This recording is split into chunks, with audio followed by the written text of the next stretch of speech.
Hmm. I flung some chili powder at this notebook and then I tried to clean it off, and the cleaning off did not work. But the tearing away of the paper due to the attempt to cleaning off did work, and also I smeared the ink.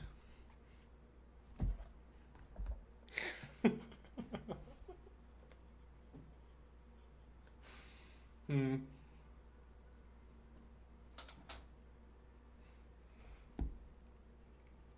Let's revisit this pencil. I don't know, we're in the midst of this pencil. Why would we? I'm gonna have both. I'm gonna compare them, compare and contrast. One moment, I have a one of those pencils over here.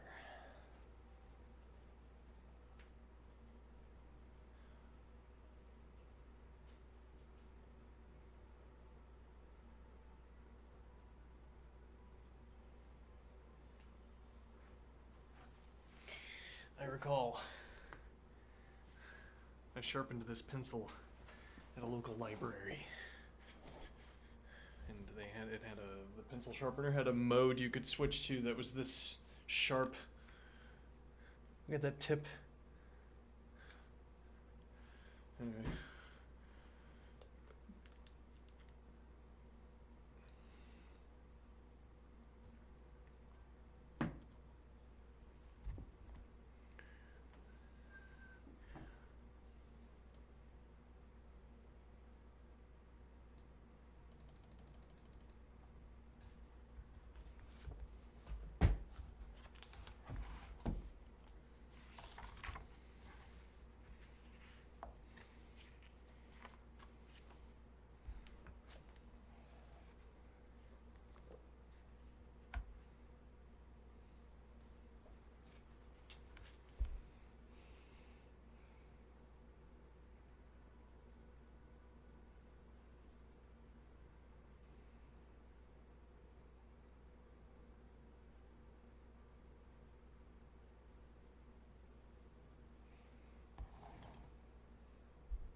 Well, we always have a lot of eraser left over.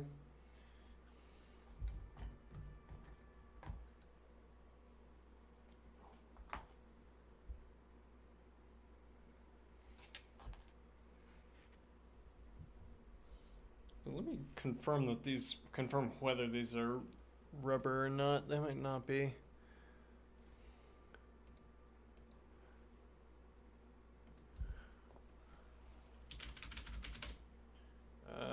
Let's see.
Maybe rubber. Okay.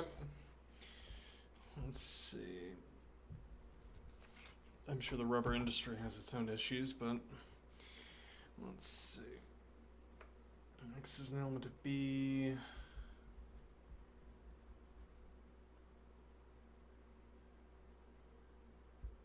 Let's see.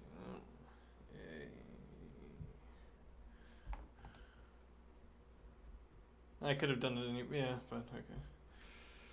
Let's see.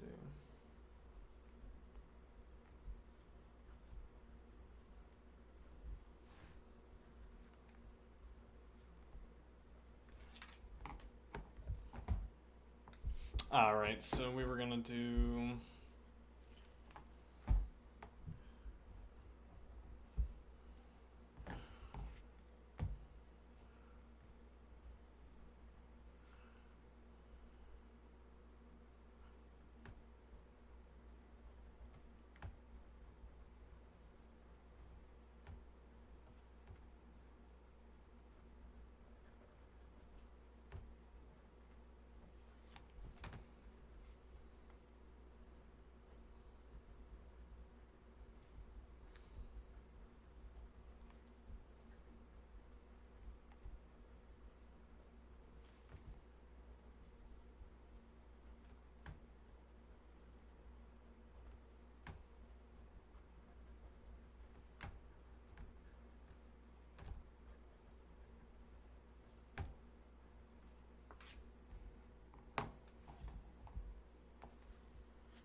One idea here, one supposition about how this should work is that I should be able to merge contradictions. Why? Because the only reason I'm not merging these terms together is that I don't know that they have the same truth value.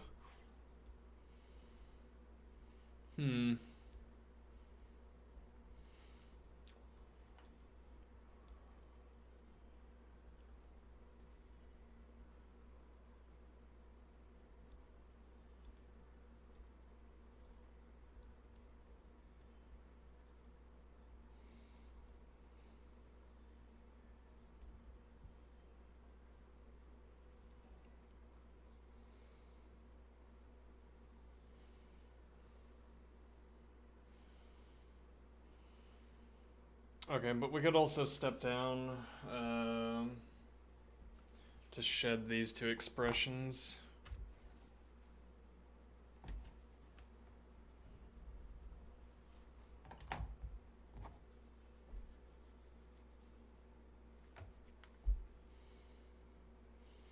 Mm-hmm.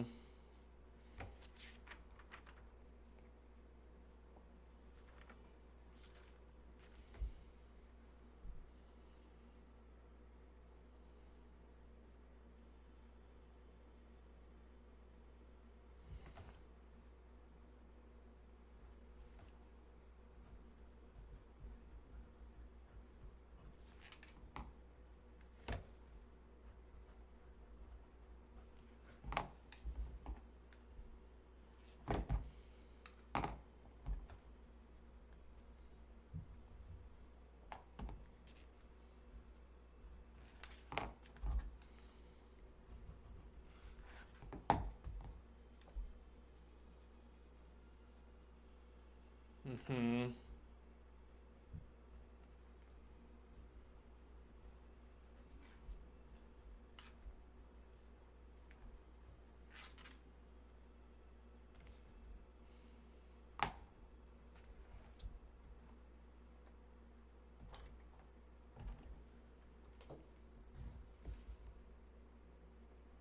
Oops. Carelessness. Actually, no, we could do. Yeah. It's salvageable, but only because we were lucky. Let's see.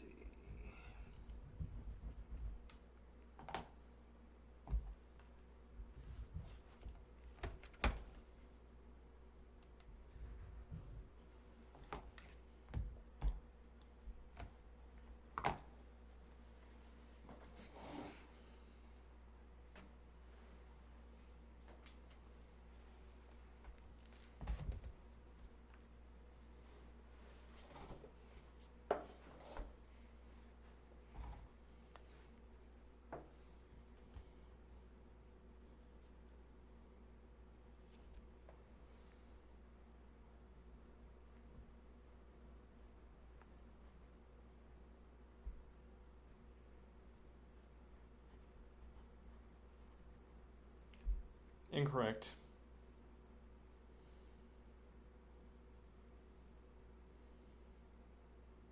No, yeah, that's correct.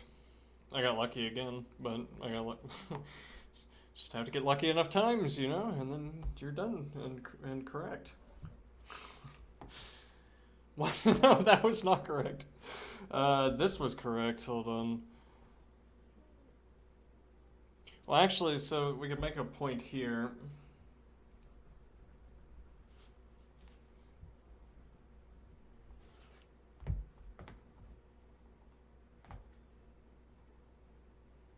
Fortuitously, these are color overable. Color overable. Hmm.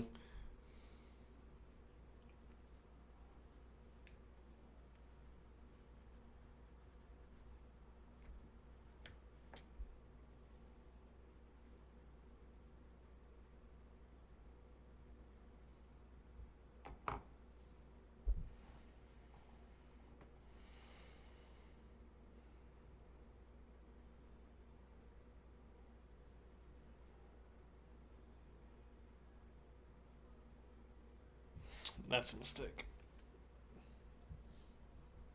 We ended up making a bunch of syntax mistakes here.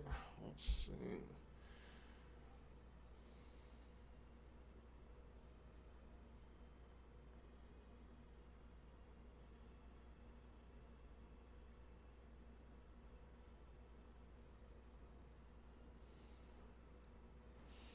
So what do I want to do here? I'm trying to see if there's some trick.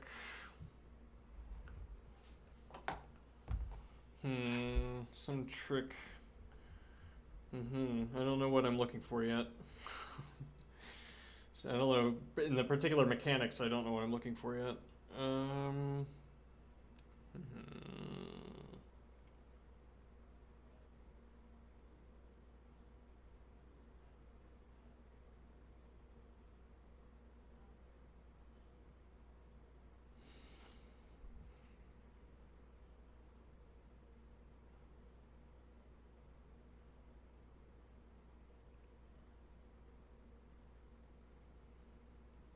Well, let's distribute it. If all else fails, perform a distribution. Yeah. Why? Why would that be the natural thing to do? You never know what you're going to get out of a distribution until you do, and then we'll probably stop doing it at that point. Let's see.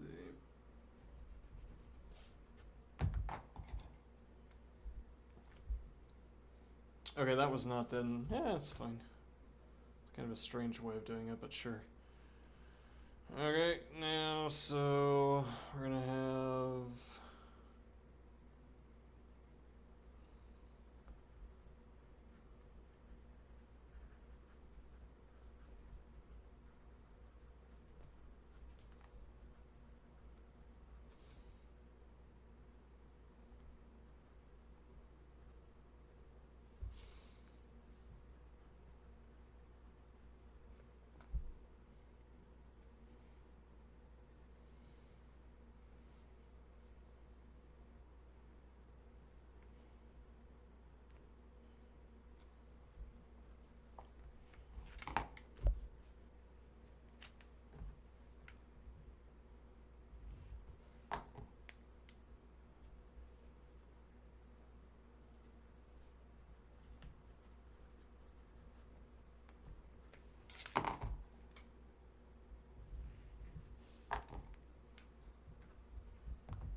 Yeah, I got a little bit crooked. Yeah, well.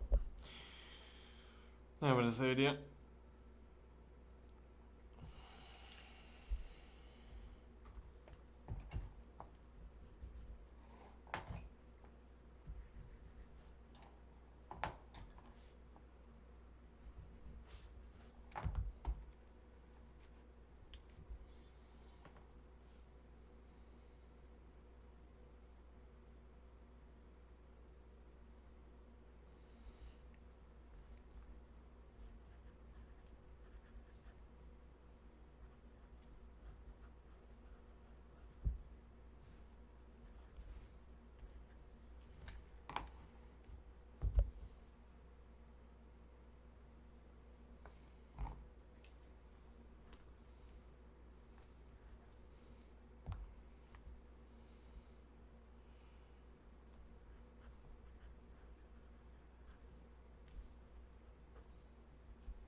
Oops.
You know what we could do here? We could do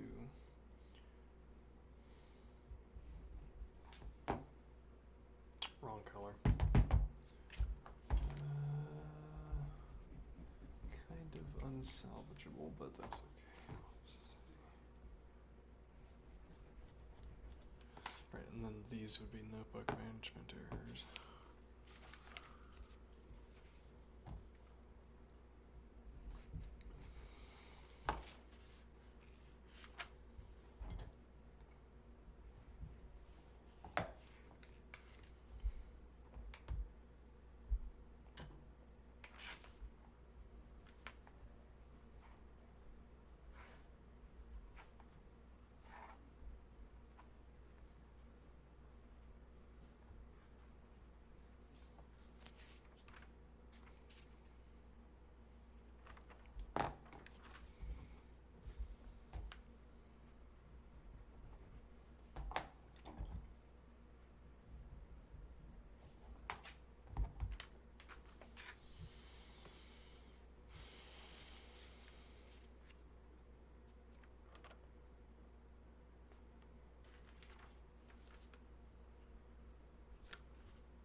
Seems like a useful lemma.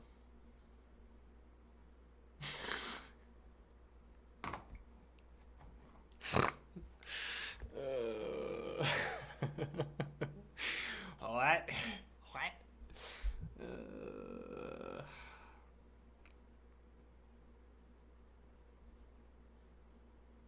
It is fortuitous that this should fall out of, as if completely by accident. It is interesting here. I'll claim that as a lemma. There you go. Look at this lemma I've discovered. If I start out by saying, it's appropriate enough that we should get this statement to fall out, that this statement is true in this context. But if I say that for all ordered pairs xy, for all elements of the form the ordered pair xy, which I am going to call phi for ease, sure. Phi is an element of A by B if and only if phi is an element of B by A is interderivable with the expression that x is an element of A and y is an element of B if and only if x is an element of B and y is an element of A, dot dot dot. Okay. Now,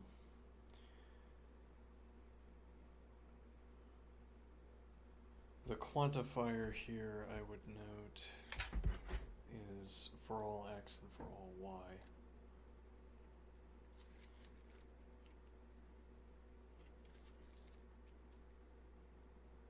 Oh no.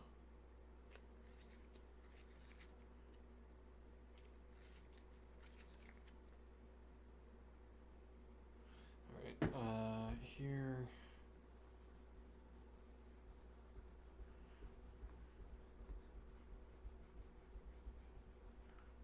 I get a little bit of pigment off of my colored pencil and I'm going to exhaust.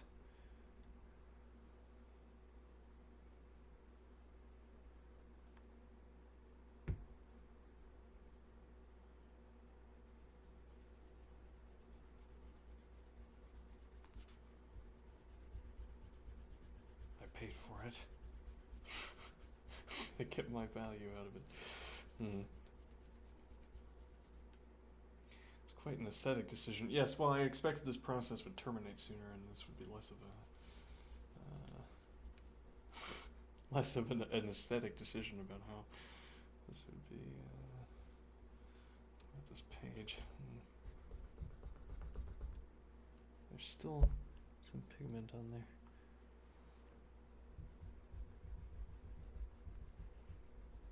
You see, this is why you don't want to drop, this is why you don't want to lose pigment, because like that much, just a fleck of pigment does that much drawing for you.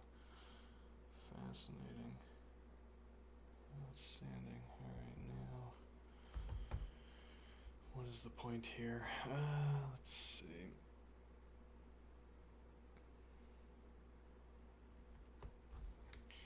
So this is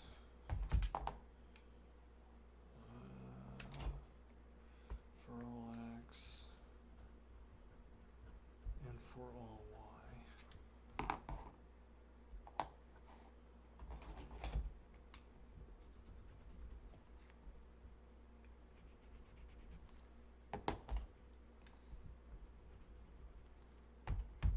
Okay. And now we get back here. Supposing we have not... but actually I think we might have stepped down our... I think we might have intentionally stepped down our quantification. Well, one wonders, did we have to? Or that might have been in a preceding example.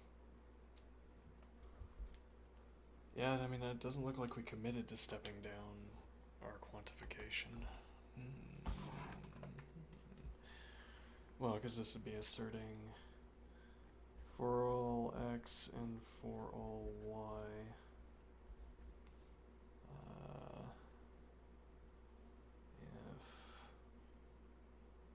If y is an element of b, then x is an element of b.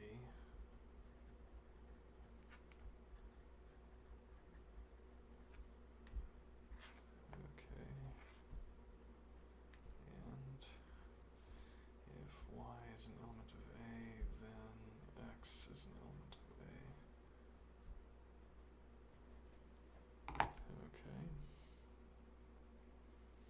I don't know what that tells me. It sounds like a statement between. It sounds like a statement of equality of some kind, but I don't know. Statement of equality between y and x, but technically it's not.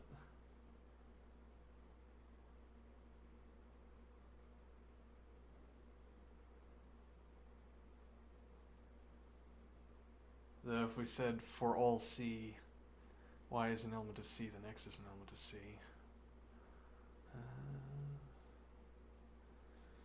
Let's see.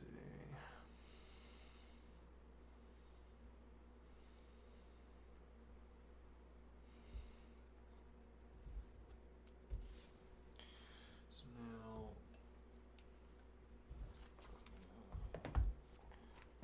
claim that this was notebook management error.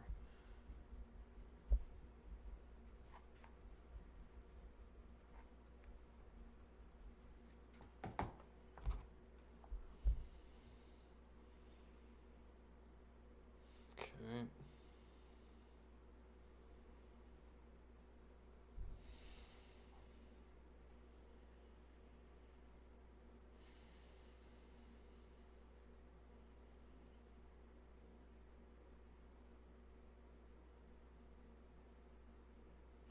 So one of these is a statement which is typographically replaceable with the expression that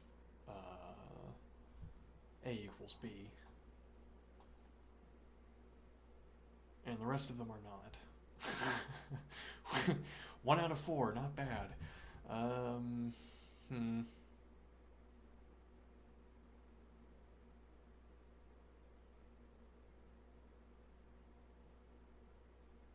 Well, the thing is, we could always dip out and say that if I say for all x and for all y, not y is an element of b, and not y is an element of a.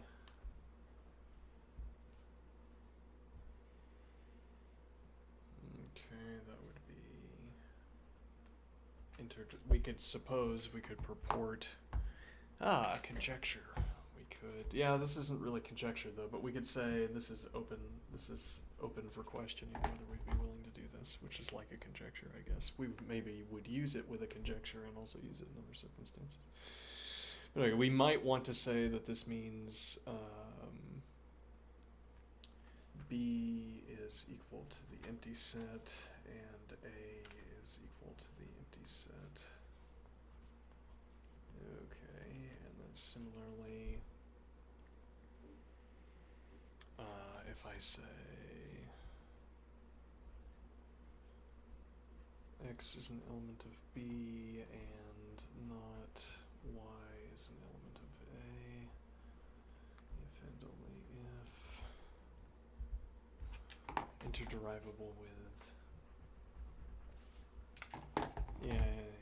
but no, I'll go ahead and do it anyway. Let's see, so, or actually, yeah, we could say that we can step this down maybe.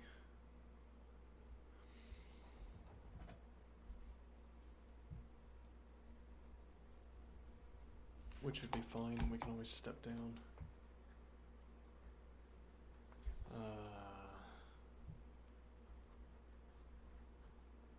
A is equal to the empty set. Okay, and then we say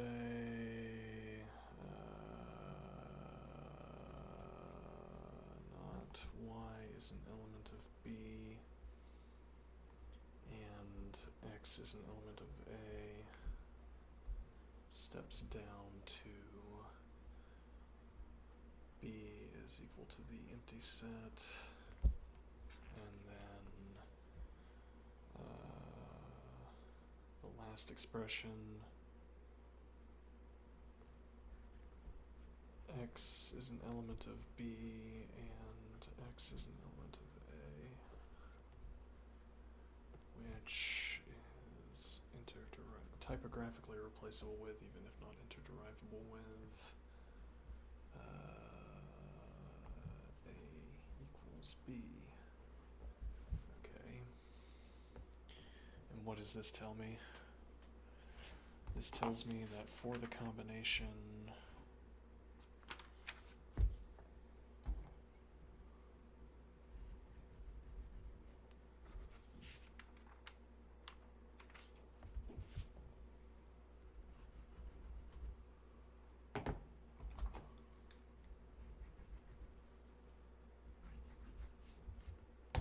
from earlier,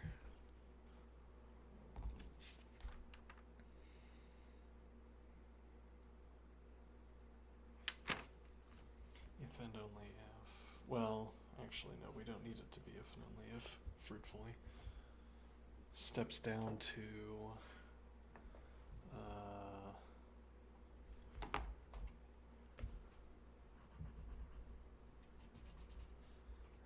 steps down to the expression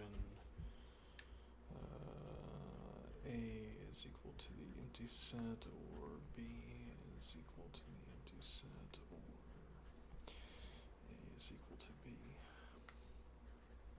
Alright. Now that's our proof for this one case.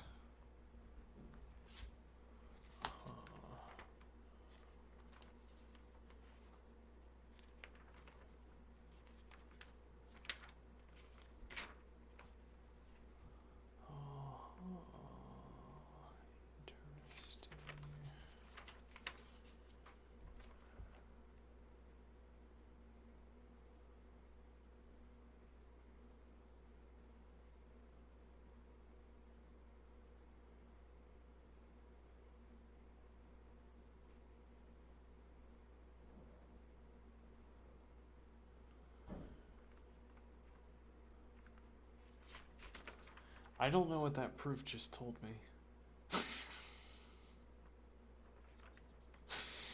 Absolutely nothing. Complete gibberish. Let's see.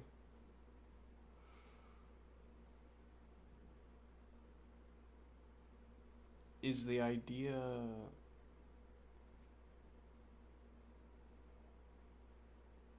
I don't know what the idea is. There might be an idea here, would be the better starting point.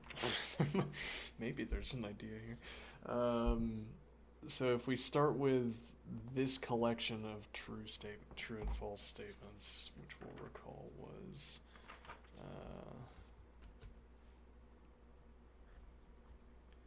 X is an element of B, Y is an element of A.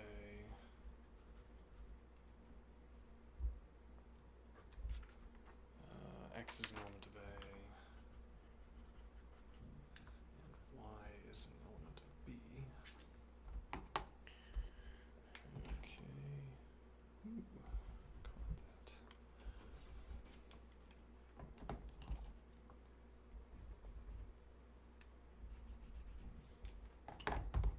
Now what? Let's see.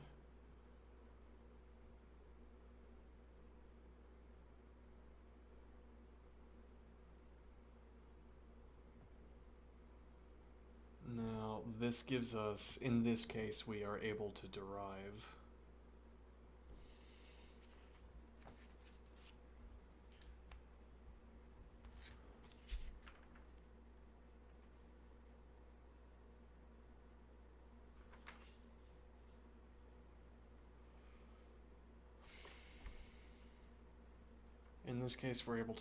from this and expression the required conditional step down.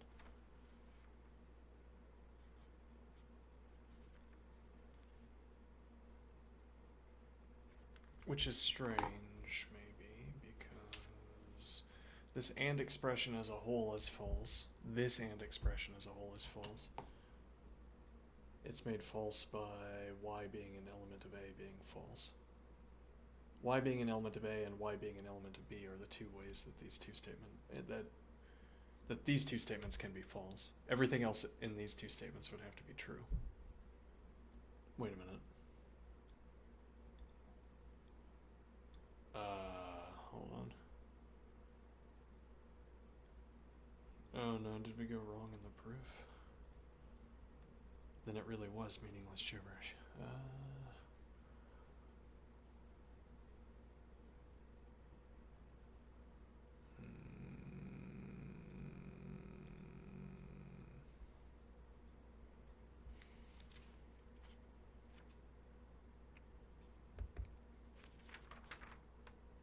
How did we arrive at this idea?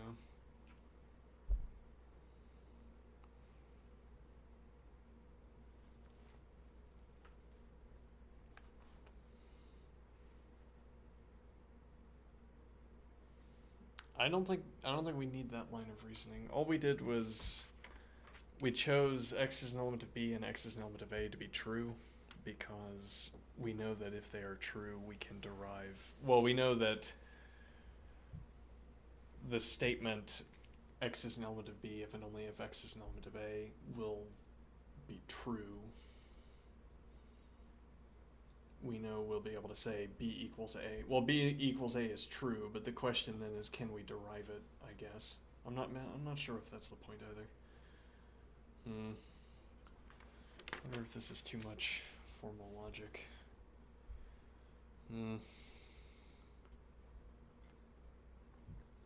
What time is it? We could answer that question in a more direct fashion. Let's see. Yeah, we could go over to calculus. We could.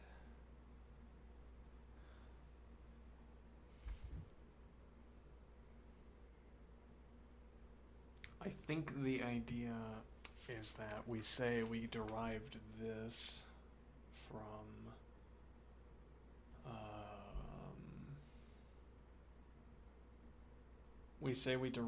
from the original expression, and now whatever we can get by cycling through, if we can cycle through all of the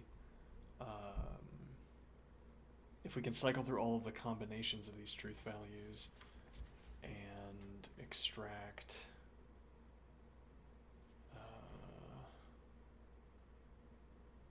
if we can cycle through these truth values and in each case extract at least one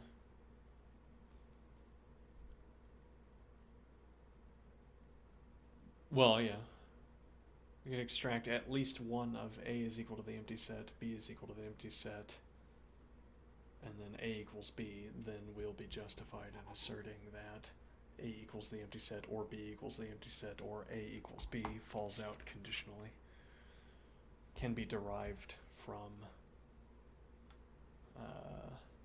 the original expression. Now the point is that that isn't obvious from this expression. It's not obvious that for each of the truth value cyclings I can do, I'm going to obtain that. As in, it could be that there's a truth value combination I could choose where I do not get to say that. More to the point, I don't know how I would derive one of these statements from this collection of expressions. There's an interesting point, once again, that I like here, which is that these statements are not... I'm not interested in whether this and expression is true or not.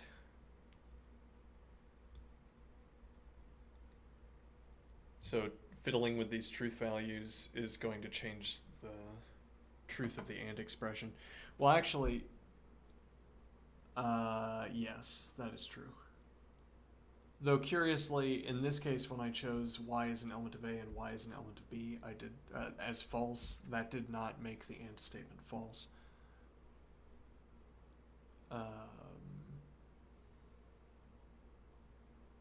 Actually, the only way... I thought we derived this, but now I'm not seeing where we did that, if we did.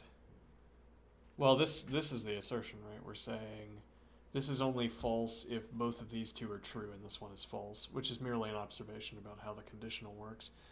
But a point here is that if I choose y as an element of b to be false, this statement is true by default, and also this statement is true by default. So y as an element of b is false makes these two and expressions true. It doesn't do anything to this and expression.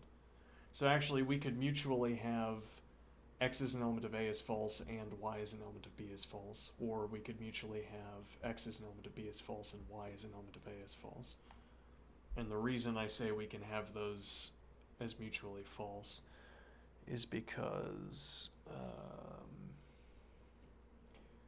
if y as an element of b is false, that doesn't do anything over here. We don't have y as an element of b in the antecedent of this expression. We do have y as an element of b in the antecedent of these two expressions. Okay. And similarly, if I say y is an element of a, we have y as an element of a in the antecedent of these two expressions. So if this is false, both of these two statements are immediately true, but that doesn't tell us anything about this expression. Okay, now if I say y as an element of b is false and y as an element of a is false, as I did in this case, that we fully derived, then these two statements are both true, actually, because even though the only way these can be false is by having these two consequents be false, having both of these consequents false means that both of the statements are true, because we have y as an element of b and y as an element of a in the antecedents. And similarly over here, we have y as an element of b and y as an element of a among the antecedents. So that makes the entire and expression true. In order for the entire and expression to be false, what we would have to have is y as an element of b is false, and y as an element of a is true.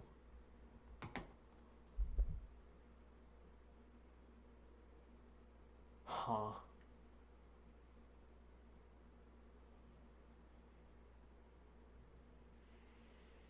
Or similarly, actually, x as an element of b is false and x as an element of a is true.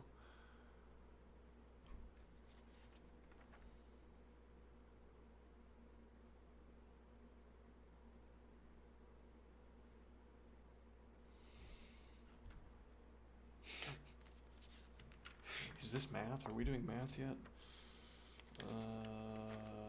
No idea. Is it this? This looks like math. I bet this is math.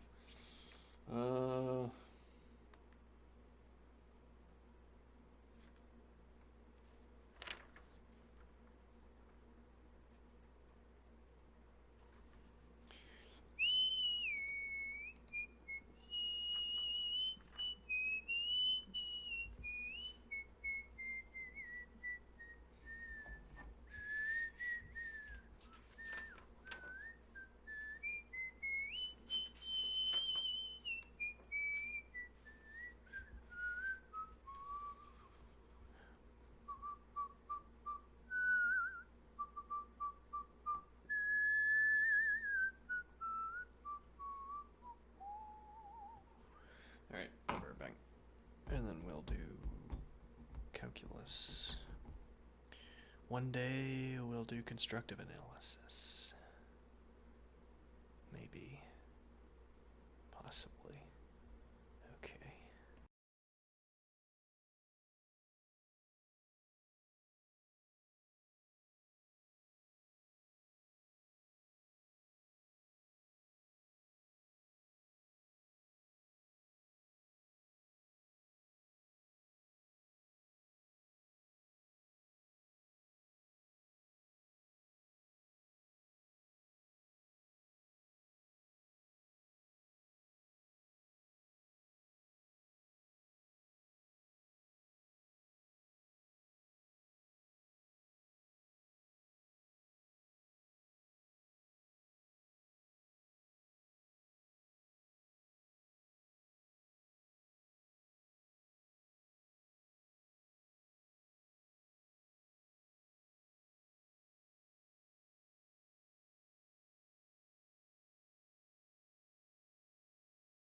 Oops, I forgot to unmute myself.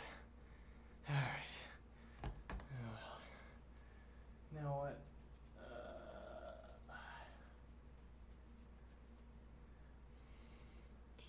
Let's see.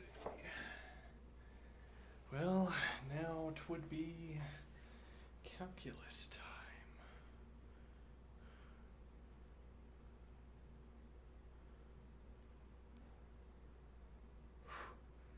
After I clean my glasses.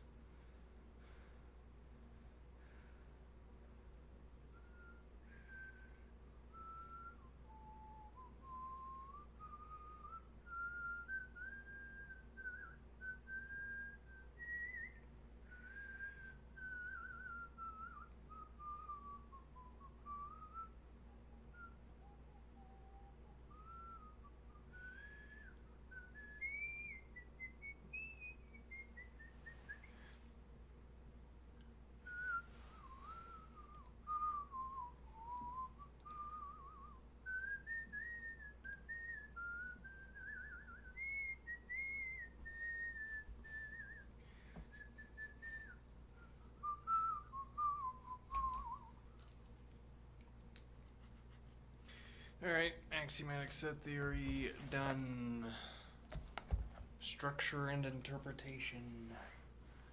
Oh, done for the day.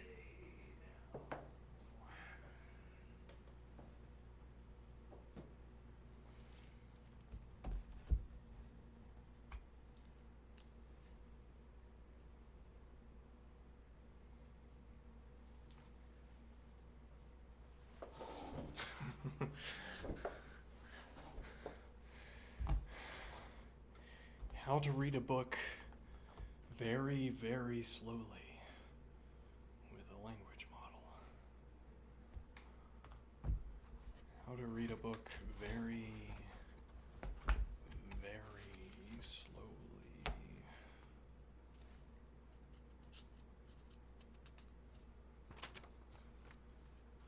So where we left off, we were observing some mechanical difficulties with attempting to run a graph, run a plotting. Some difficulties, yeah.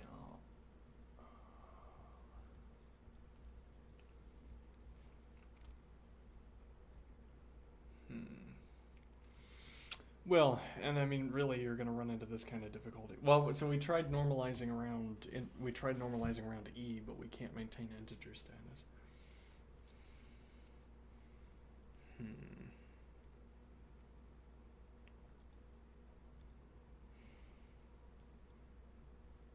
Well, so the real puzzle is how do we maintain rational status? Right, I mean, we have 1E, 2E. Okay, we could get 3E, though we'd have to do... Well, rather, no, this is E and E squared. Right, which is from A1, E squared, E cubed. Okay, and now the question is, how do we obtain rational values, rational output values? Well, if I did, let's see, E to the -1, what do I get? Well, it wouldn't be a rational input value, which is a problem. I mean, here we have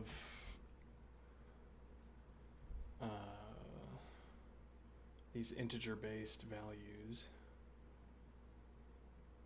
No, this isn't integer-based. No, yeah, that's a good point. Okay. Yeah, I mean, it's kind of noisy, right? We have E here, and then we have E squared here. And then we have 5.4, 8.1. Where did we get 5.4? I guess it'd be 2E. Right, 2E, yes. And then we have E squared, and then we have 3E. And then we have 4E.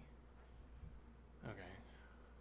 Well, we had to do E squared, which is not on this tick mark, in order to obtain 1, 2, 3, 4, 5.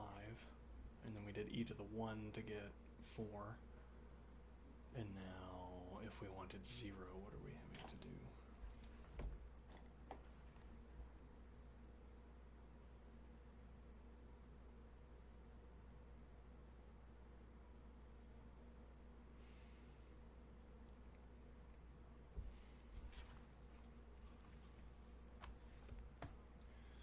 Right, so we'd have to do...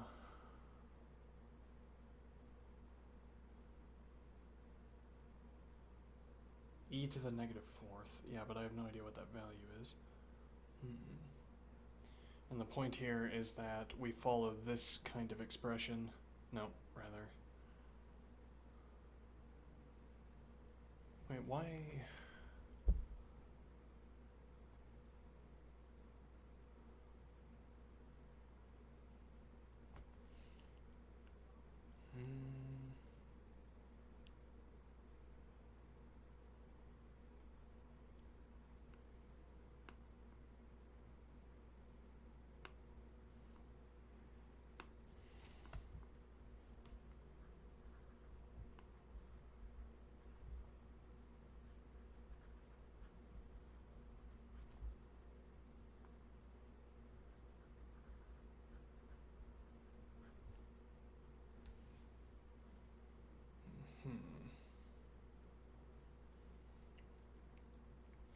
So if I want 0 as my output, I have to choose e to the negative 3 as my input. But I have no idea what that is. Yeah, that's our predicament here. Okay, but then similarly, if I go with 1/2 e, 1/3, 1/4,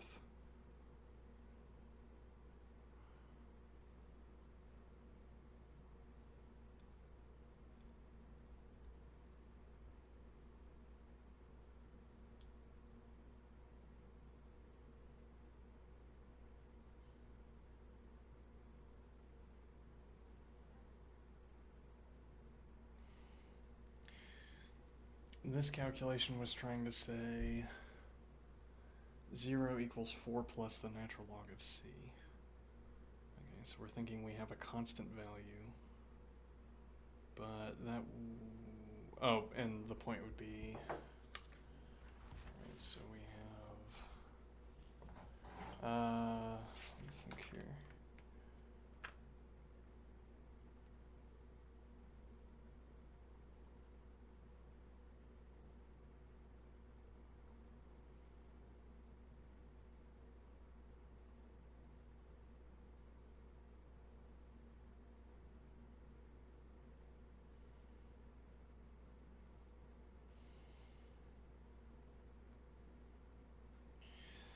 Right, so the orange format,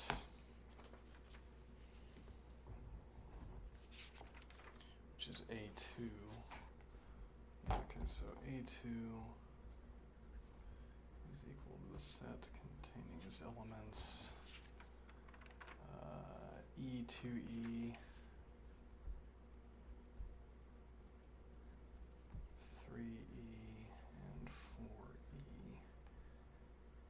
Okay, which in general, though, we could say is equal to the set containing as elements CE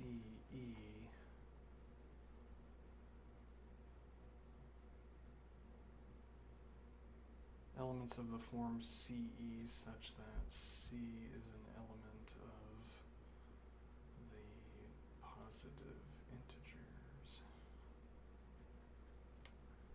Okay. Set containing as elements.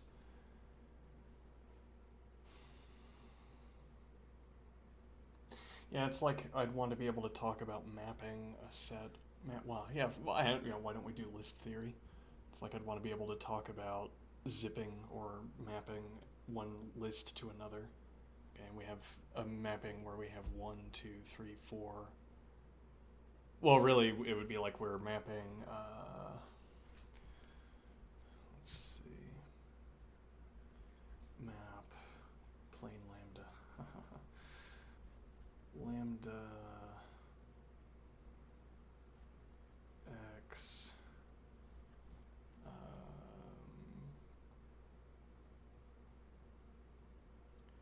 star e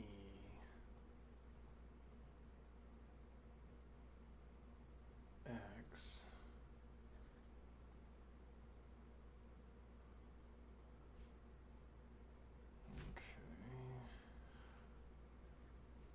onto the list containing as elements the positive integers.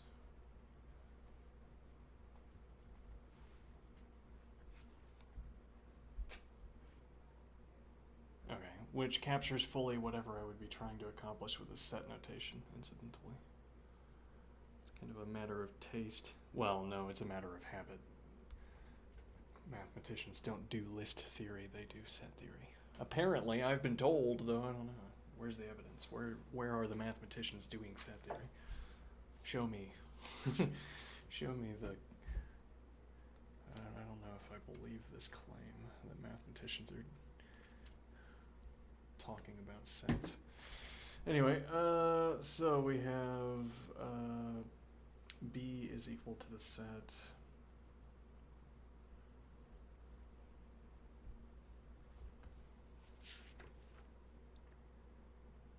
Well, yeah, B2 is equal to the set containing 4 plus the natural log of 1.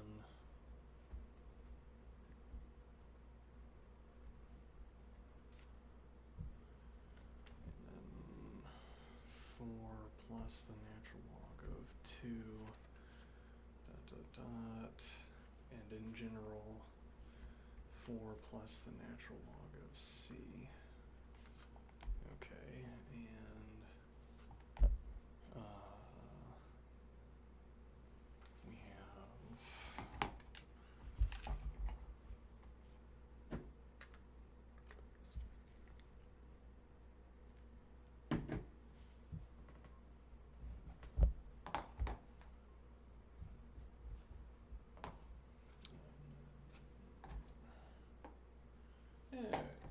don't want to risk it, I'll do violet blue, just in case we find out that there's a number greater than C, we'll allow for violet after it. Okay, by using violet blue instead. Alright, now, so, what is the point here?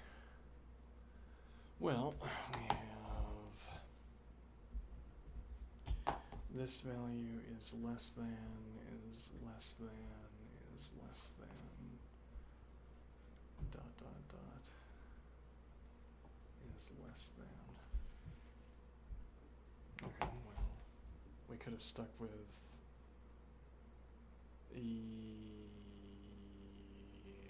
we could still do that. Whatever. Right, orange. Well, so we would have to erase this less than, and then we would have to erase this less than, and then we would have to move this over. Let's do a little bit of notebook management theory here.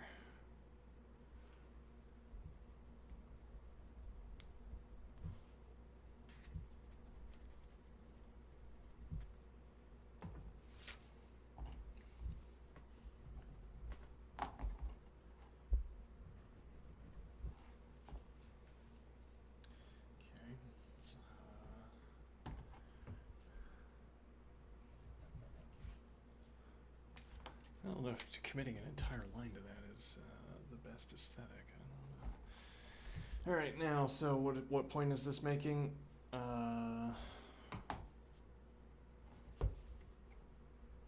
Yeah, now that I'm thinking about it, this and poppy red is greater than 0.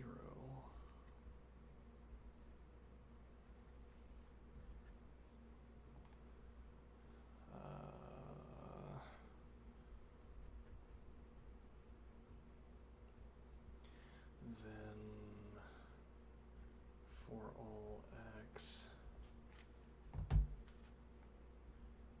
x is an element of the list containing the positive integers.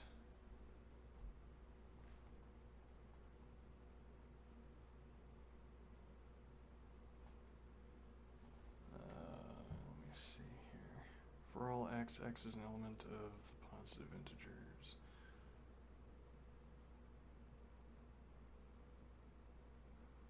I'm not sure that's the point. Let me see here.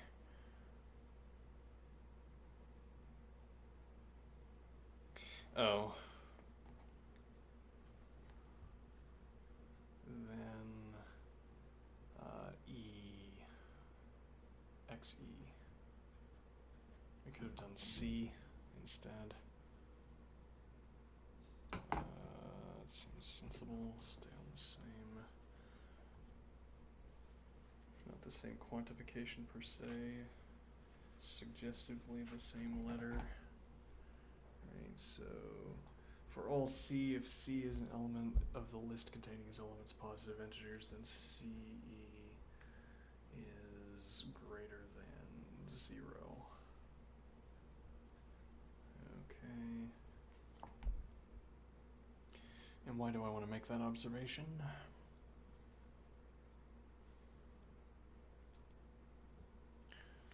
Now I want to use a 4. A 4 is equal to the set containing as elements negative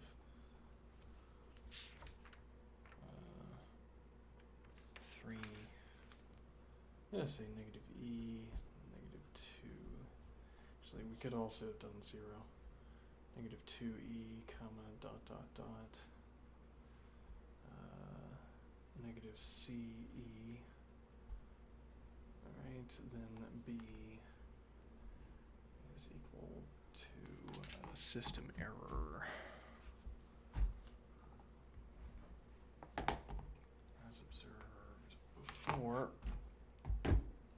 And now, as if the only remaining option we have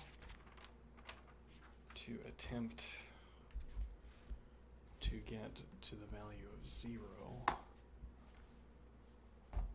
should say this as if is our goal.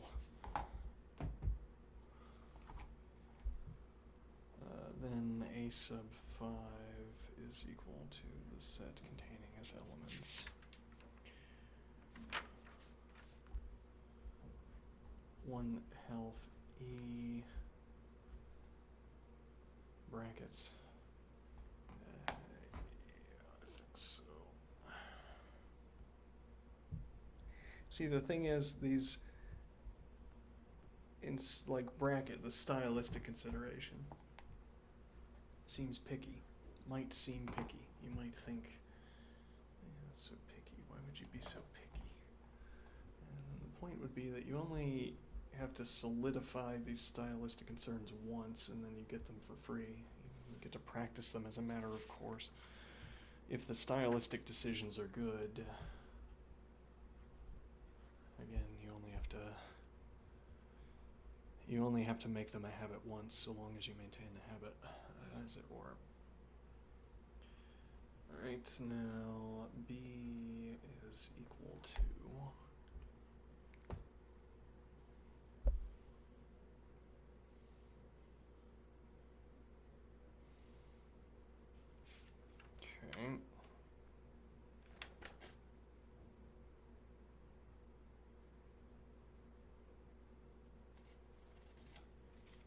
I probably want to do that on the next line.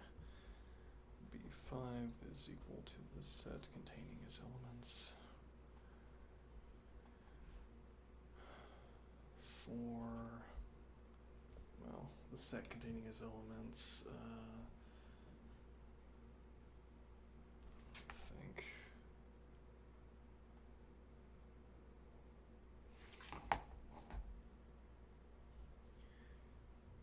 elements of the form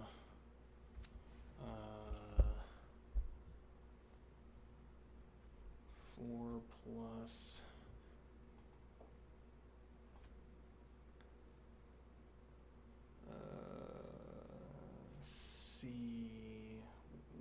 over CE such that C is an element of the positive integers. I mean, there's not really anything wrong with this notation. People don't use it. Well, I don't know. I haven't read enough literature. Maybe people do use that. Maybe so. Alright, so now this is going to give us 4 plus 1/2 E, and then 4 plus 1/3 E, and then 5 plus 1. Nope, incorrect. It's always 4.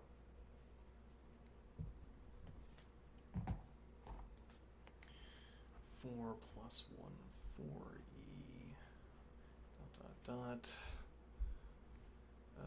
4 plus 1 divided by C times E. Okay.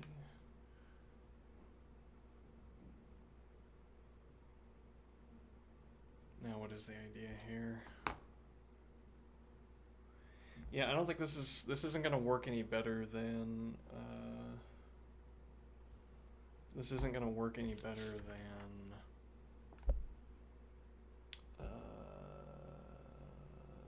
A3. So with A3, we tried to get our 0y value. Right, well, so our input is going to be e to the negative 1, and that's going to be... Well, I mean, we haven't drawn it in yet. Maybe we should. This is going to curve around and pass through 0 at some value.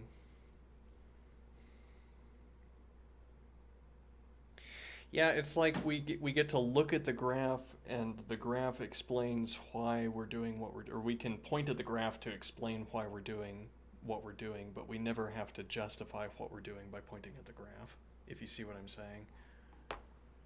Like, the graph doesn't do any of the proof work for us. It explains our motivation for choosing a proof that we choose. Huh. So, if I merely gesture,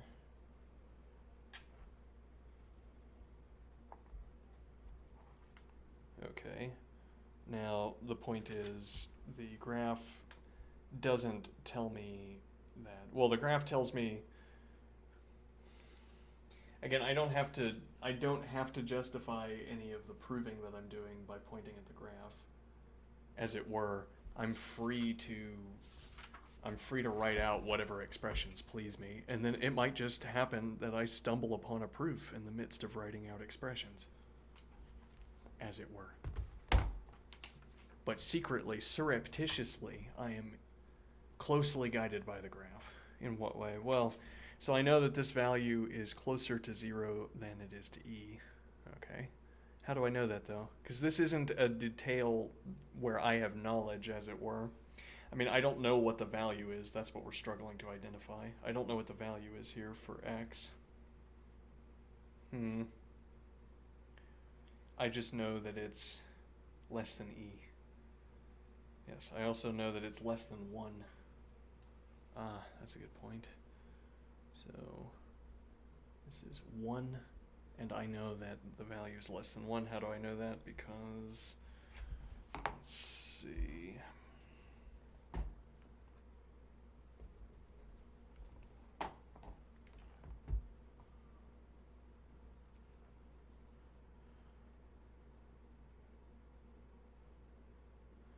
I know that because the natural log of 1 is equal to 0. Okay.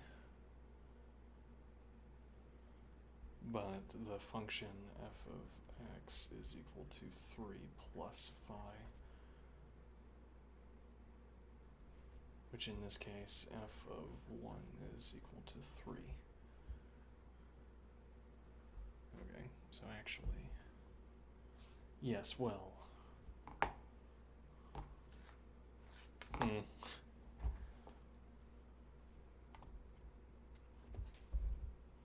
We can either change where 1 is, or we can change where the graph is.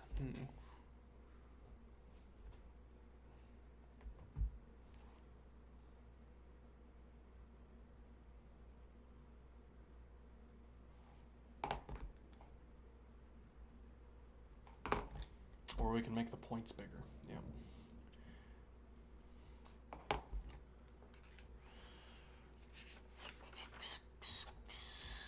So, as it happens, let's see, 1 health E. Okay, 4 plus 1 health E. Hold on, this is mistaken, isn't it?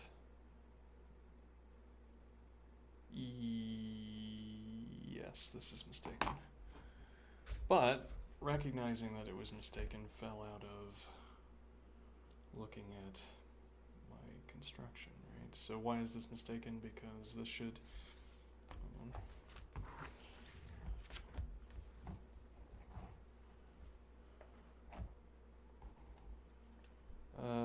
So the format here is not 4 plus C. This is also mistaken then. Yeah. So rather the format is 4 plus, bump the camera. Hold on. Picking at my hair. Let me see. We have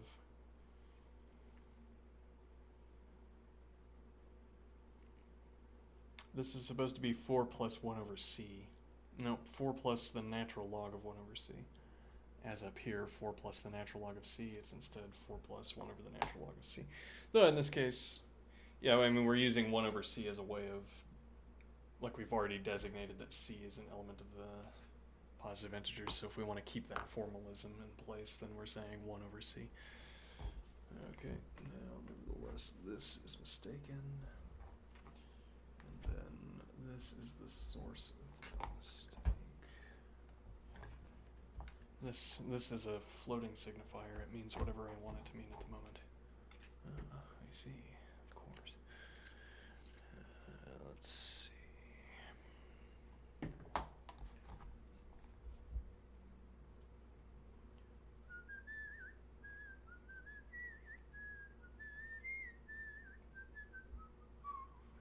So rather, B is equal to the set containing elements, numbers of the form 4 plus the natural log of 1 divided by C,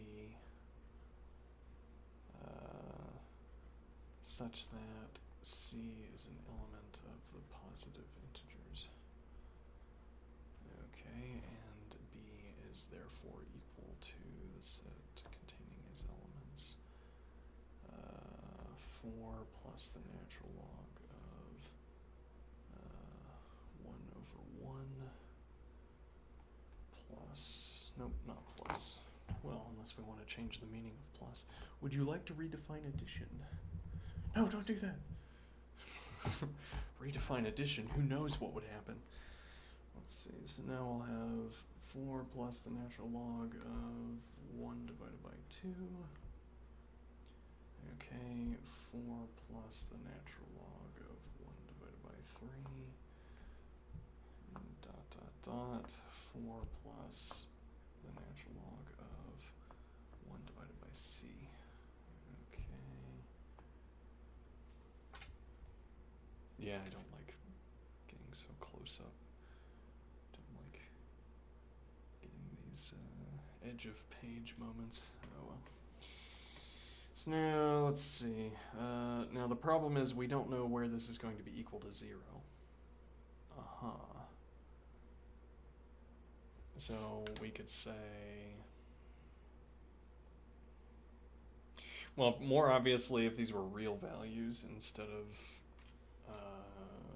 rational values, we could say, so this would be 5, so I could say B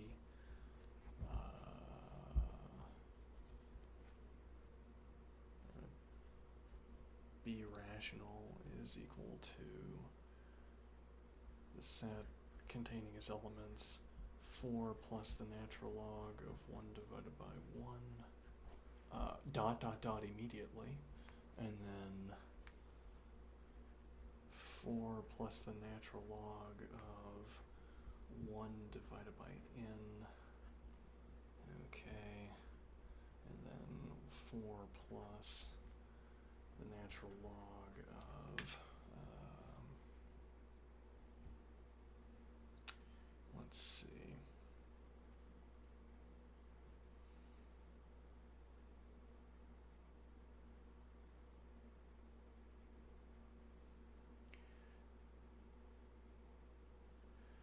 Uh, 1 over n plus 1.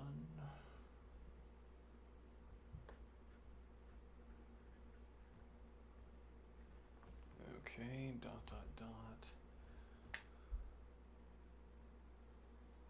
And what is the point? Well, so we know... Okay, so I want to say that on one side of this we have positive and then we have negative. Okay.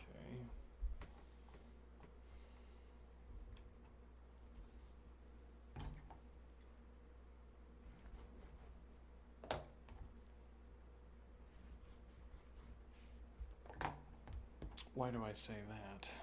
Well, if I have a number line. Oh, a number line. How exciting. A number line. Oh, a line with all the numbers on it. All of them. Yeah. Now, so I happen to know that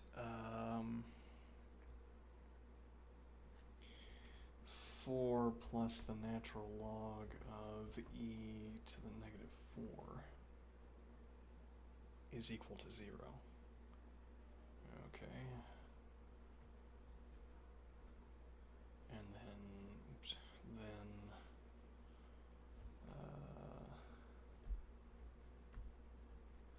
4 plus the natural log of e to the negative 3 is equal to 1, and then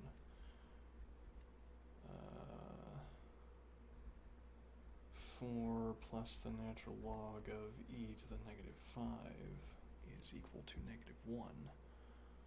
I see. Now what is the idea? The idea is that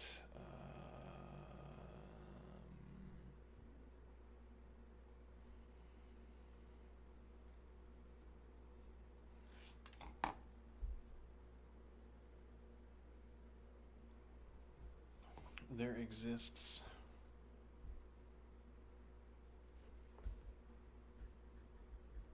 a C such that, let's see, there exists a C such that 1 divided by C is less than e to the negative 5. We could do negative 4.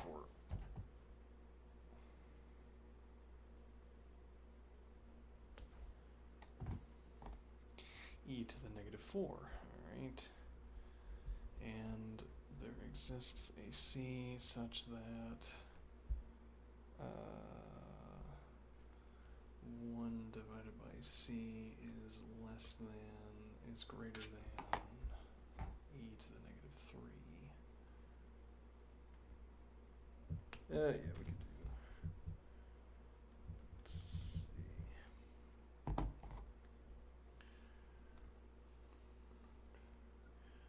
That e to the negative 3 is less than 1 divided by c.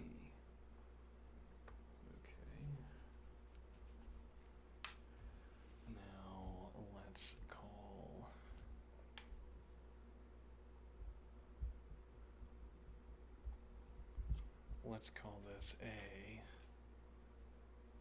and we'll call this B.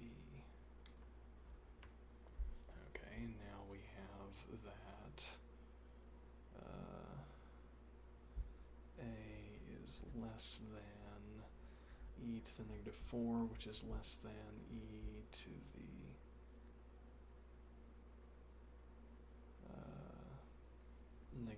3. Hold on.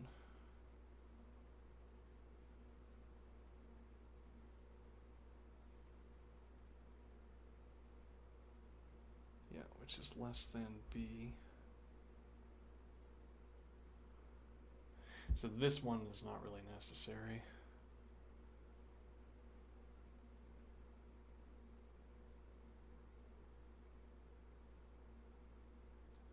Am I messing this up? Let's see. A is less than e to the negative 4 is less than e to the negative 3. So here is e. Wow, we should just use colors. Yes, let's get some coloring in here.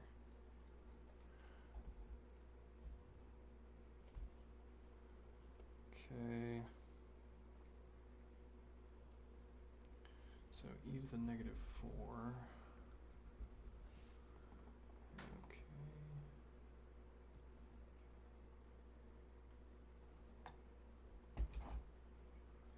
E to the negative 3.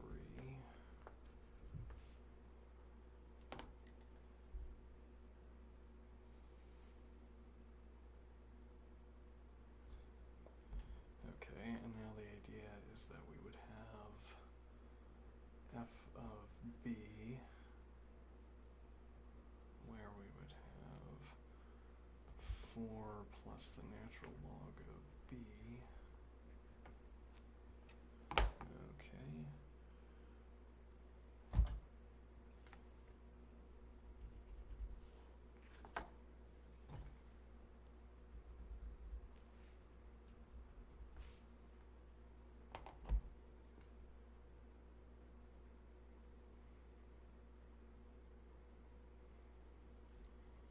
And then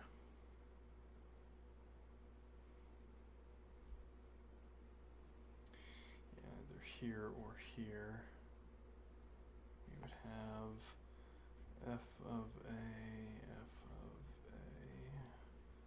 case A and case B.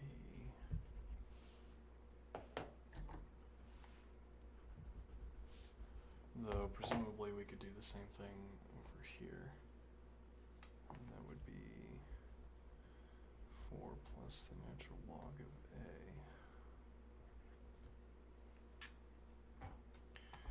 Okay.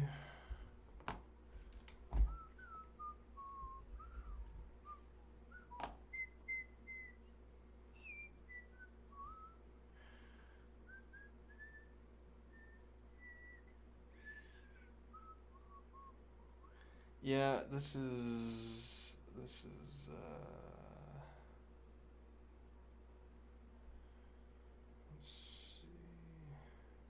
I don't think this is a good way of laying out this information. I'm afraid this is not a good way of laying out this information.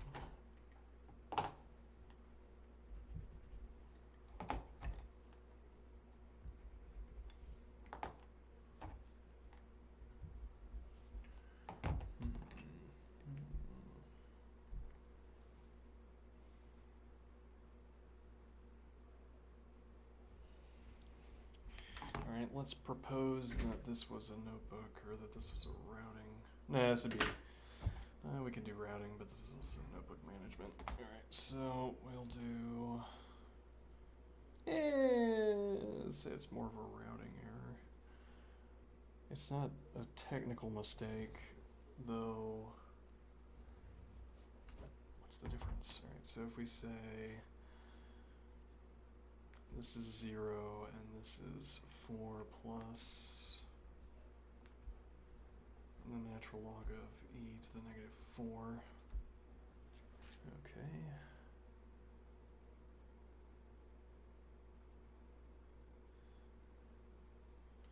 And then we have f of b, and this would be 4 plus the natural log of b, and this would be f of a, which is 4 plus the natural log of a. Okay, and now what is the idea?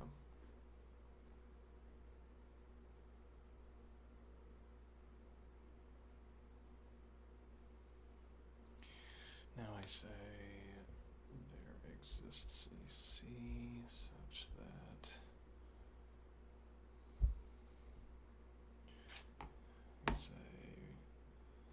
I could say there exists an A. There's nothing stopping me from doing that. Actually, the naming convention that you don't use the first several letters for variable names would be the reason why you couldn't say there exists a C. So instead it'd be there exists an R, but we've already done. Yeah, okay. There exists an A such that 1 divided by A is less than e to the negative 4. Now, but what we really haven't done here is argued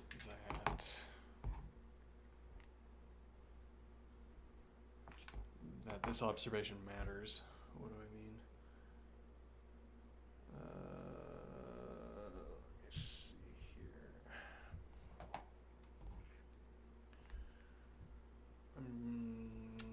Let's see. Salvaged. Sure. 1 divided by B is. Oh no. End of day. Yeah. Let's see. So this will need to be e to the negative 4 is less than 1 divided by b. Okay.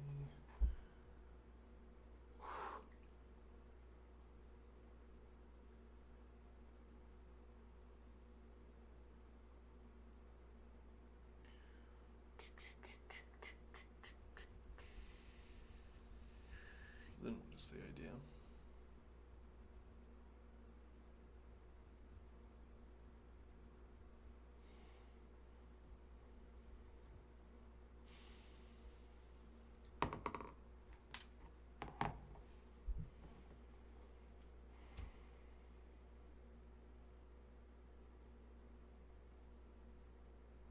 Well, we know that e to the negative 4 is where we get the value of 0.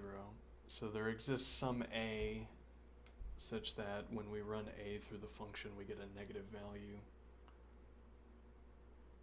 And there's some alternative input value where if we input it into the function, we get a positive input value. Okay.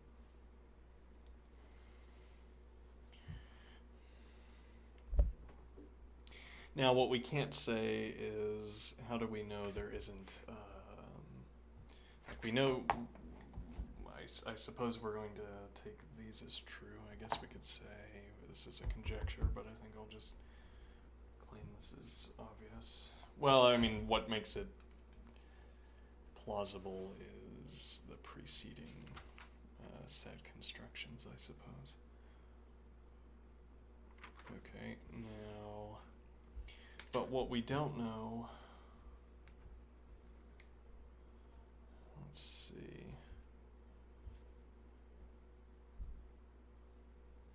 Yeah, we could do like f of c and f of d. Okay. Exists a c such that 1 divided by a is less than 1 divided by c is less than e to the negative 4. There exists a d such that e to the negative 4 is less than 1 divided by d is less than 1 divided by b. Which is to say, well, so we don't know that this is true. Well, we don't have a value. It would depend on the values that we've chosen for a and b, but we don't know what those values are. And so the question would be, right, but nevertheless we think there's a position where we say 4 plus the natural log of 1 divided by 1 divided by f, and then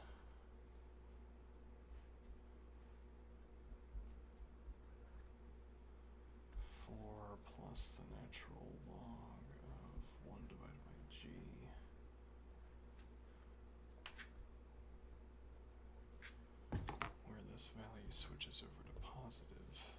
from positive to negative. Yeah.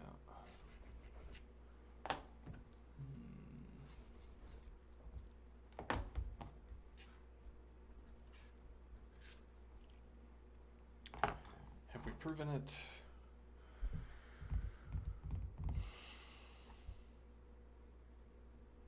What would I gain? So I ask myself, have I proven it? What would I gain if I went through and found a statement of the form, for suppose it were not the case that there were a particular juncture, a particular two values. Suppose it were not the case that there were a particular two values where before the first value, every value was positive, and after the first value, every value was negative. One way of interpreting that, I guess, would be to say that all the values are positive or all the values are negative, but that's not the case because we know that there are some values that are positive and some that are negative. And then alternatively, the idea would be that we can't find, as it were, we can't find the value for the input, the value for the integer value that we have, the value for the integer that produces the relevant rational. But that doesn't seem to make sense to us, right? Or even we want to say, why would it matter if I can find the value or not? I know there must be some value in this sequence where this is true, where this switchover occurs because, well, again, suppose it were not. Oh, this is merely outlining an inductive proof. True, but that's kind of the point I'm making. I mean, what do I gain by bringing in the formalism of an inductive proof?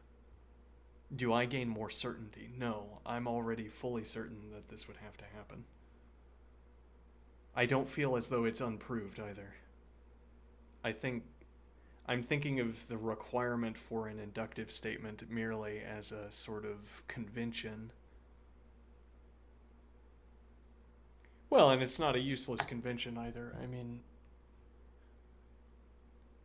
like, if I don't see the induction, or in a more complicated context, when the induction is more difficult to understand and I don't see the induction, it's useful to have this mental habit of working through an inductive proof, because that means that the person writing the paper for me can do an inductive proof and I can understand it. I can use it as a bridge over my lack of understanding. So I am thinking, intriguing. Okay, what time is it? Let's see, 10 o'clock, we got about 30 minutes. Alright, now, so did this get me any closer? No. No, it did not. Well, it's just the values are still incommensurate. I mean, what is the natural log of 1 over 2? What is the natural log of 1/2? I don't know, it's negative, I think. Yes, any value. Let me see here. No, that's not true. It's not true that every rational value. It might coincidentally be true that every value of the form 1 over an integer outside of 1 over 1. It might coincidentally be true that 1 over 2, 1 over 3 as an input will select a negative value, but that doesn't fall out of anything that we've observed. So much the more there are rational values that are arbitrarily close to 1, and then we would be arbitrarily close to 3 and not a negative value. So we still don't know where in the rationals there's a jump over. Yeah, we don't. This has not revealed to us. This hasn't gotten us any closer to knowing where this jump over value is. But yes, and along those points, since we have the natural log of a rational value, well, it's because of what the natural log represents. So e to, it's like I'd want to be able to say e to negative 0.01, as it were. Or no, rather, I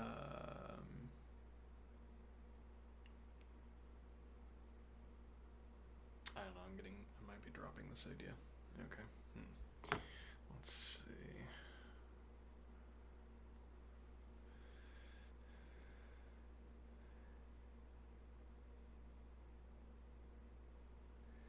Okay, now... Well, and we can't hand calculate it either. Well, I mean, actually, there is a way to hand calculate it, I guess, but I'm not going to do it. All right. Now what? Let's see. I don't yet have the calculus book loaded up. Let me go grab that. Wait, don't I? Nope. Okay.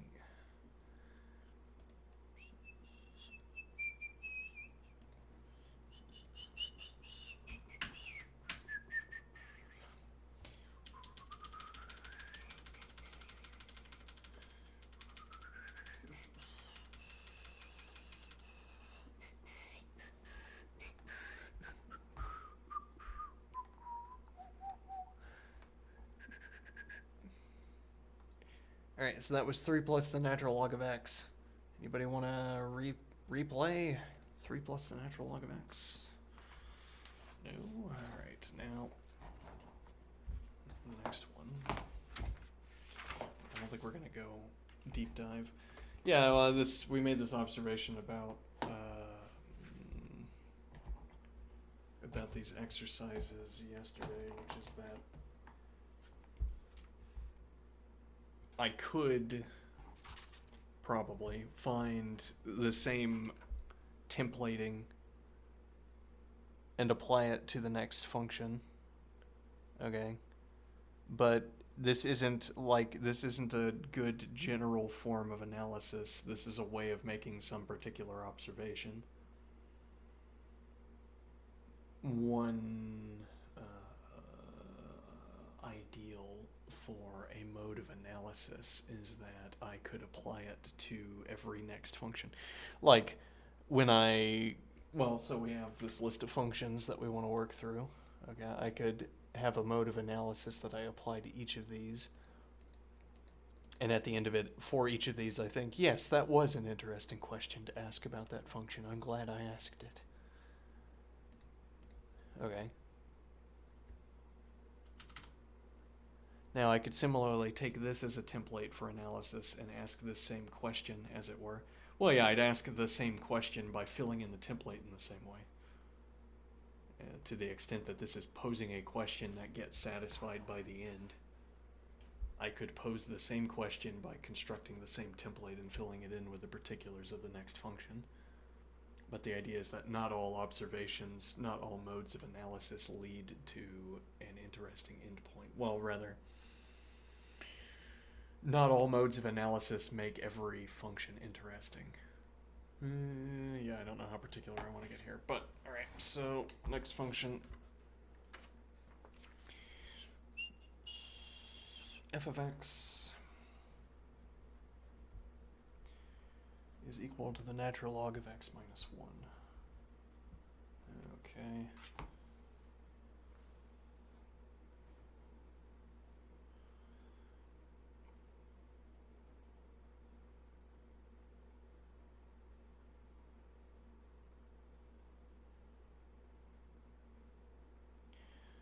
Let me see here. Alright, yeah, I'm fiddling with my hair again. Well, sometimes I notice that there's like a buildup of oil. It bothers me. And then I talk about it for some reason. Alright, now, so if I say A is equal to the set containing its elements -2, -1, 0, and 1, ... then B is equal to system error.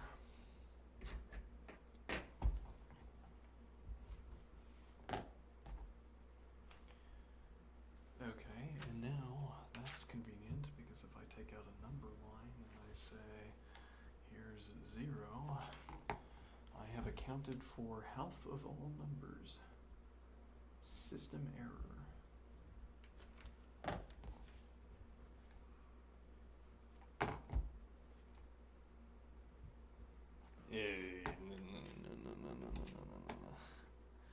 That has to get indicated some other way. I don't like that. I don't like, you know,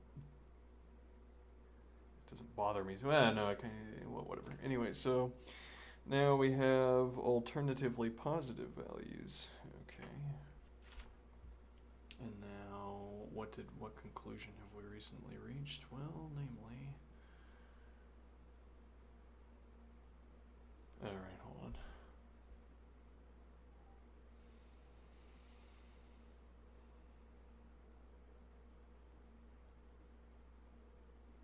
So we could do A1 is equal, well, no, this would be A2, and this would be A1, B1. Okay, and I will do this. A2 is equal to the set containing as elements 1 and 1/2. 1 plus 1/2.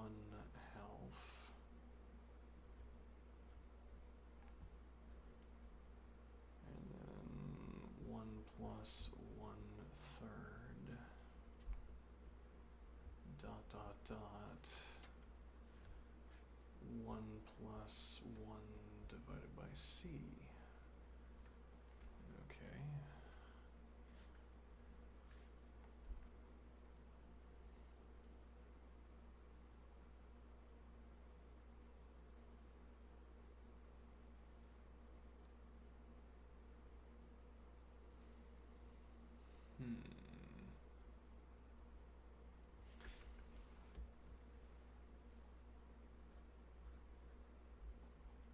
For all x, for all y, and for all z,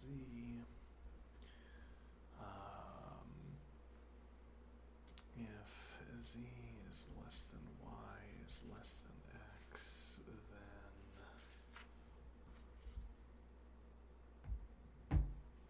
this is going to be an incorrect statement. No, this is correct, but maybe not so interesting. Let's see. Natural log of z is less than the natural log of y is less than the natural log of x. Alright, true enough. Yeah, we didn't really need to get 3 variables involved here. Let's see. Do this.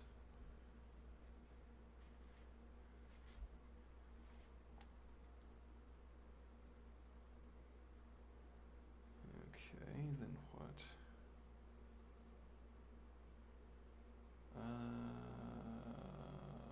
Yeah, that's not quite the point. Well, I don't know, maybe it is the point. The point is that it's once again that the direction of, so we'll say a sub q is equal to the set containing as elements ... Well, this is once again a case where we might want to say the list. Yeah, I mean, that's something I don't get about sets, that we say sets don't have ordering, but then we depict them as having an ordering. Yeah, though, there's a reason for that. There's a principle that supposedly justifies that. Yeah, I recall. Like a well-ordering principle, the various ordering rules, ordering principles. Well, and the point of that would be that you could get the same thing by stipulating that we're talking about lists instead of sets. So I am thinking, but you would have to admit lists. You'd have to admit ordering into your primitive object instead of deriving. And it's a kind of principle, as I have observed among mathematicians, that you don't stipulate something that you could otherwise derive. It's like it's a victory of some sort to realize that you didn't have to stipulate something but instead could derive it. So in that regard, why do you use sets when you could use lists? Why do you use sets for ordered pairs instead of using lists for ordered pairs? I don't know what camera I'm on. Why do you use sets for ordered pairs instead of lists for ordered pairs? Lists would work just as well, because you'd have to give your primitive object an additional property that you could otherwise get from the induction principle, which you already find plausible. Now, but what I want to be able to take out of the induction principle, which I'm not going to outline, is that I could do this. I can say 1 plus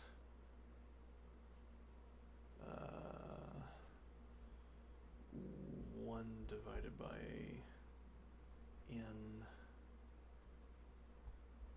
is positive, dot, dot, dot, and 1 plus 1 divided by m is negative, dot, dot, dot. Okay. And then this with some number of crosshatch, I don't know what it would be. Then dot, dot, dot, 1 plus 1 divided by p is positive, and 1 plus 1 divided by p plus 1. Aha. Took a little bit of bracketing, just had to make sure that we didn't spill anything. Let's see, so 1 plus 1 divided by p, 1 plus 1 divided by p plus 1, and this would be negative. Okay, and we're sort of treating that as proven. Okay. Now what is the point?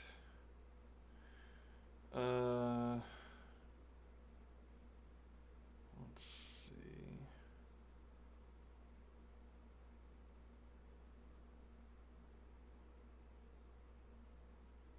1 plus 1 divided by n, 1 plus 1 divided by m. So the fact, well, so this falls out of the ordering, I guess. Well, it falls out of the idea that we could, that we could say that n is less than m in this case. Alright, or that we can conceive of this set, like if we jumbled up the set and it happened to fall into an order. How convenient. And then we find that this works perfectly. We can say there must be some dividing line where everything to the left is positive and everything to the right is negative.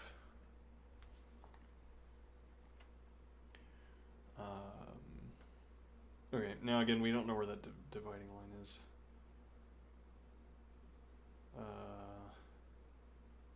And it's difficult to figure out.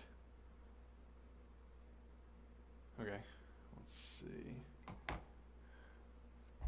However, we do know that the vertical asymptote is x equals 1. Okay. The domain is open on 1 and open on infinity. And the range is open on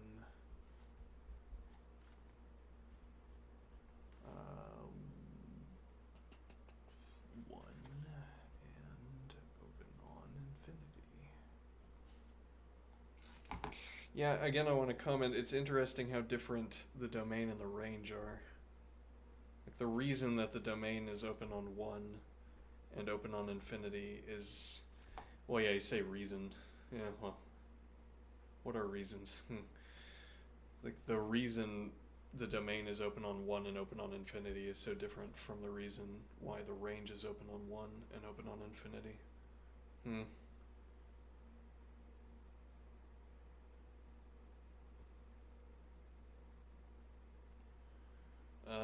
Let's see. It is 1017.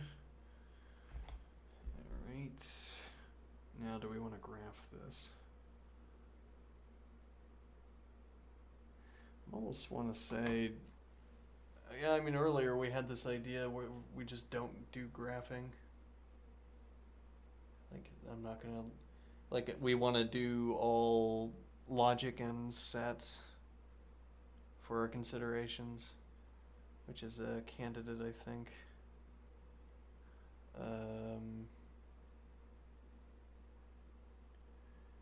Let's see. Well, and I mean, the point here is that this is like the lesson that we're getting out of this is that graphing is not as useful. I guess that's what I want to. Oh no! Oh no, my hat. Right, I took off my hat, and then it was on the ground. You don't want your hat on the ground. Let's put the hat back on. Alright, let's see. Let me see.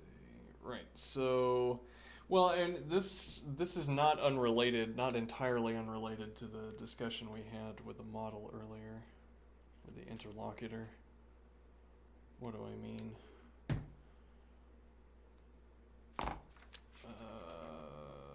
Back here, this graph.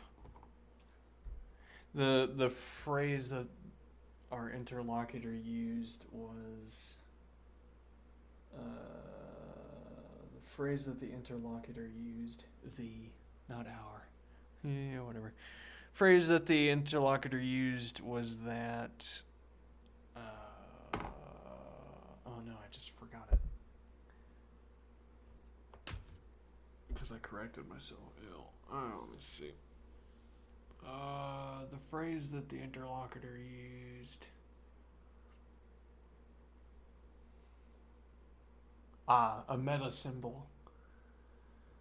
When we were talking about the large-scale goal structure, or rather, when we were talking, I don't know, you'd have to pick around at it. Maybe it's better to say when we were talking about depicting a large-scale game of life structure, we reached the conclusion that a lit pixel, a lit cell, could be a meta symbol for structure. Okay.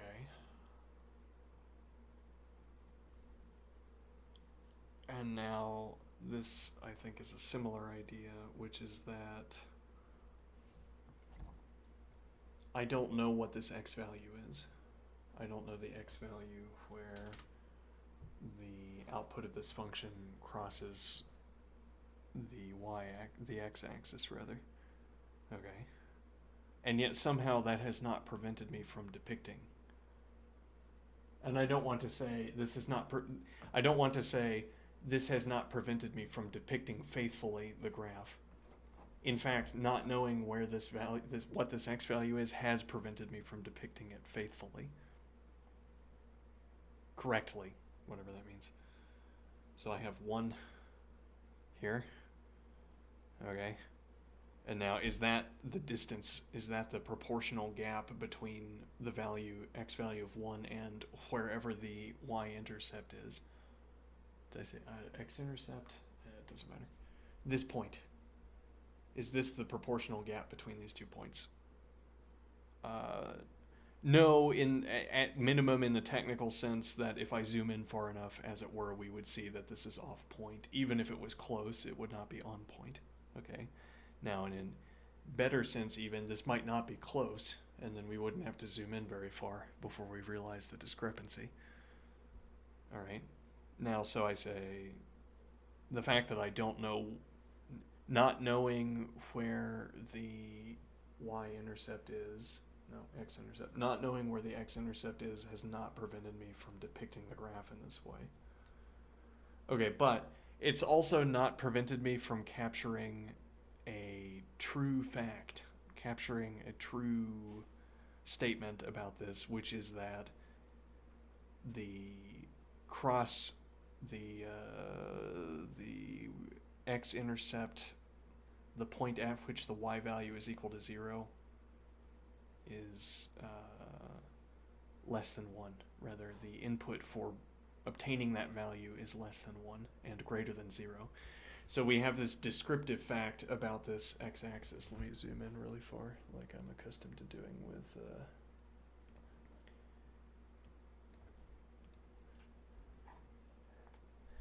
So this point here,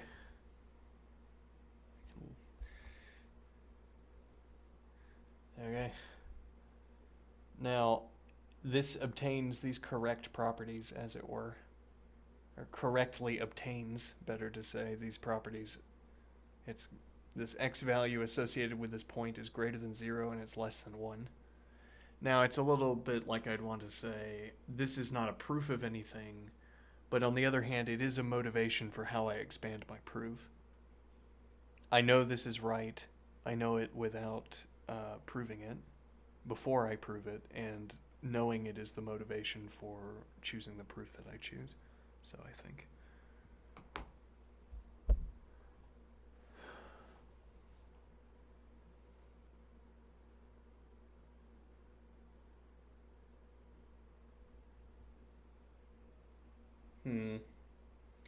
Now what is the idea?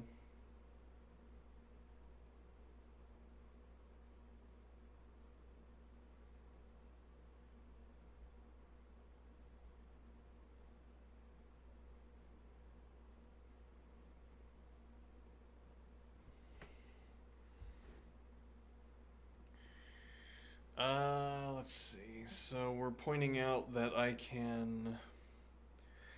my graph can contain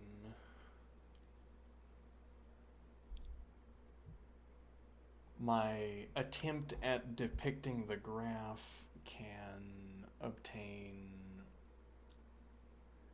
my attempted depiction of the graph.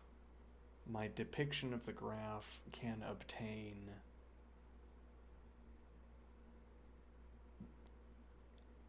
a subset of the properties of the actual graph.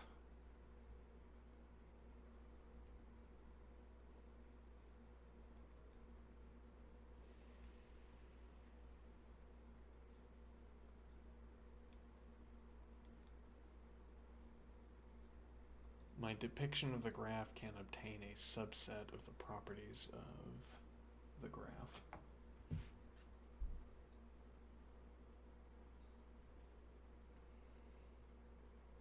Well, and that's like saying, like we could say there's this pile of properties where we say, if I said, for instance, that 1/10 is on the other side of this point, all right, now I could say the correct point is between 1/20th and 1.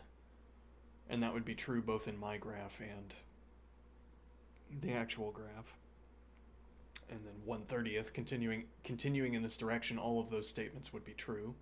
I say 1/100th, my point is between 1/100th and 1. And in the actual graph, the point would be between 1/100th and 1. Actually, I don't know that that statement is true because I don't know what this x value is supposed to be. But supposing I did know up to that point, I could say, I could follow through on all of those statements, and they would be true up to the point where they started to be false.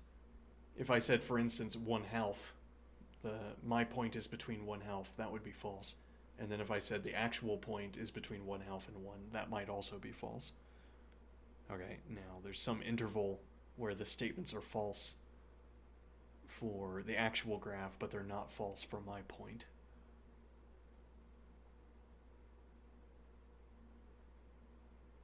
And then correspondingly, there's some interval where the statements are false for the actual point, and the statements are not false for the actual point, but they are false for my point. Like if I said, let's suppose this turned out to be exactly 0.2. All right, and now I say 0.19 and 0.21. That would be true of my point. My point is in that interval. The actual point is not in that interval, suppose. Okay, now within that interval, the statements would be true of my point and not true of the actual point. Then there would similarly be a closed-off interval around the actual point where the statements are true of the actual point and not of my point. Huh. And what do I want to do with that? I don't know. End of day. Well, not quite. I have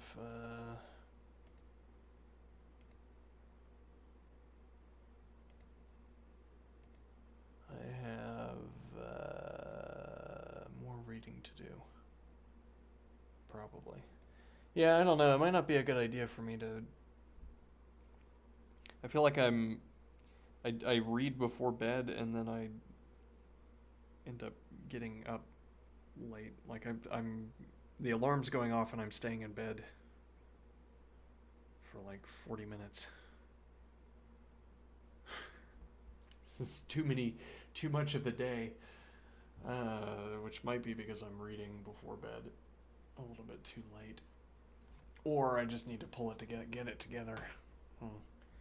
Yeah, it's not like it's just being tired. The schedule is tiring. And well, who knows? It might be that it's more beneficial to take the extra hour of sleep, but then I'd be sleeping like 9 hours a day, which is probably too much.